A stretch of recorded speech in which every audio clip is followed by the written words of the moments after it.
Every single piece of property, whether it's a tiny city lot or a huge sprawling farm, it has a unique fingerprint.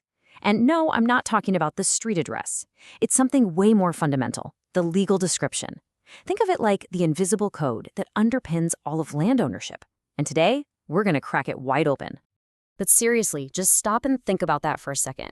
If you were to sell your house, what's the one thing that truly tells the new owner the precise, exact boundaries of their property? It's probably not what you think. Most of us, right, we just say the street address. 123 Main Street. Easy. But in the eyes of the law, that's really just a convenient label for the mail carrier. It doesn't tell you a thing about where your yard ends and your neighbor's begins. For that, you need the legal description. That's the legally binding text that defines every single corner, every boundary line, the whole shebang. And the standard for legal description is incredibly high. I mean, it has to be so precise that any surveyor, from any time, could read it, walk out onto the land, and trace its exact footprint without a single shred of doubt. So how did we even get to this level of precision? Well, it's a story that evolved through 3 totally distinct methods. Okay, first up, we've got the oldest method, born right out of the original 13 colonies. It's called meets and bounds. And honestly, the best way to think about it is like a story. It's a narrative that literally walks you around the property's edge. And almost every single one of these stories starts with these classic words. It establishes a fixed point of beginning, and from that exact spot, the journey around the property begins. And this is where it gets kind of fun, a bit like a treasure hunt. From that starting point, the description uses what are called monuments as landmarks. It might say something like, go north 45 degrees for 200 feet to an old oak tree. That tree? That's a monument. The description then guides you from monument to monument using super precise angles and distances until it creates a perfect loop, bringing you right back to where you started. But of course, you can probably see the issues with this old method, right? I mean, what happens when that old oak tree dies and gets cut down? Or what if a stream that marks a boundary changes its course after a big flood? These potential flaws created a ton of chaos and disputes, which led to a need for something more permanent, more systematic, especially as towns and cities started to pop up. And that brings us to the system that most of us in suburban neighborhoods are familiar with today: lot and block. This is the modern blueprint, the organized solution for describing land in planned communities. The real genius of this system is a master map called a plat.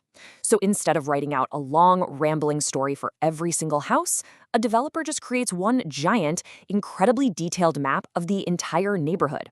That map is the plat. The process itself is actually pretty simple and super scalable. A developer designs the whole neighborhood, they create that master plat map showing every single lot, and then they file it with the county. From that moment on, a property's complicated legal description gets boiled down to something as simple as Lot 5, Block 2 of the Sunny Acre subdivision. All those messy details are neatly tucked away in that one official record. Okay, but what about all that vast land outside of city subdivisions? Well, after the American Revolution, the brand new United States was facing this exact problem. They had a massive amount of land and a massive amount of debt. Their solution was the government survey system, and you can basically picture it as a giant chessboard laid over most of the country.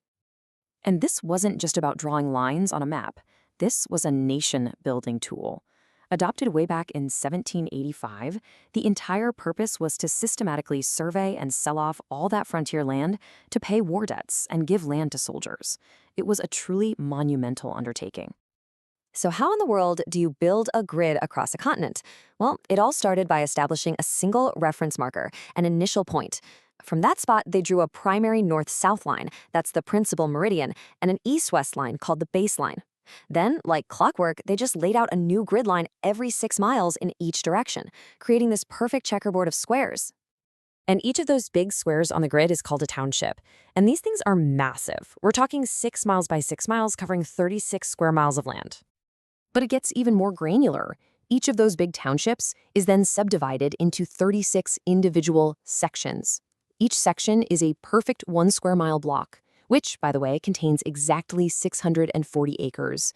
This became the fundamental unit for buying and selling land out on the American frontier. What's so cool is this system creates a kind of address you can follow, like a set of directions. A description like the northwest quarter of Section 14 tells you exactly where to go. You just find the right township on the big grid, locate Section 14 inside it, mentally slice that square into 4 smaller squares, and boom, you've pinpointed the top left one. It's simple, it's logical, and it's perfectly repeatable.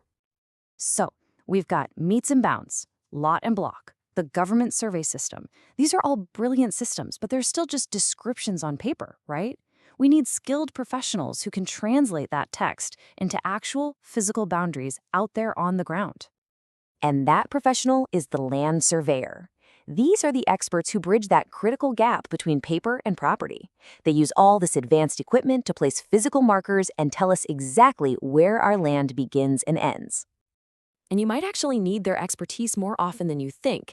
A survey is really the ultimate source of truth whenever you're dividing land, getting into one of those classic fence disputes with a neighbor, getting certain types of loans, or planning any kind of new construction. So when you pull it all together, it's pretty clear that these systems are so much more than just a bunch of lines on a map. They really are the bedrock of property ownership itself. They provide the absolute clarity and certainty that we need to prevent endless arguments and disputes, turning a simple patch of dirt into a legally defined, ownable asset. And hey, if you remember just one number from all of this, make it this one: 43,560. That's how many square feet are in a single acre. It's the fundamental unit of land that all of these incredible systems are built on. It's the building block of ownership. So the next time you look at a property map or a deed, you'll know that every line and number isn't just data. It's telling a story of history, of incredible precision, and of the very definition of ownership. Which leaves just one question: what story does your property tell?